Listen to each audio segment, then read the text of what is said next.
Hi friends, welcome to my YouTube channel journey with Jagadish. రోజంతా పనిచేసి కొంచెం రిలాక్స్ అవ్వడానికి నేను నా ఫ్యామిలీతో కలిసి సాయంత్రం వాకింగ్కి వచ్చాం.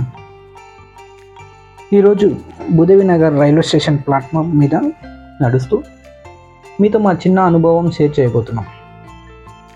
ఇక్కడ చూడండి ఫ్రెండ్స్, స్టేషన్ చాలా క్లీన్గా ఉంది, లైట్లు కూడా చాలా బాగున్నాయి.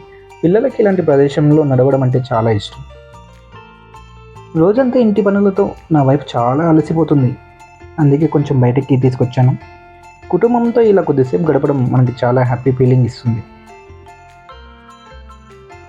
పిల్లలు కూడా స్కూల్ నుంచి వచ్చాక చదువులు హోంవర్క్ అంటూ అలసిపోయి ఉంటారు, అందుకోసమే ఇలా బయటికి తీసుకొస్తే వాళ్ళకి కూడా రిలాక్స్ అవుతుంది. జీవితంలో పెద్ద పెద్ద సంతోషాలు అవసరం లేదు, కుటుంబంతో కలిసి కొద్దిసేపు గడిపితే చాలు, మనసుకు చాలా ఆనందం వస్తుంది. మీరు కూడా మీ కుటుంబంతో కొంచెం టైం స్పెండ్ చేయండి. జీవితంలో ఆ క్షణాలు చాలా విలువైనవి. ఫ్రెండ్స్, ఈ వీడియో మీకు నచ్చితే లైక్ చేయండి, సబ్స్క్రైబ్ చేయండి. మళ్ళీ కొత్త వీడియోతో మేము ముందుకు వస్తాం.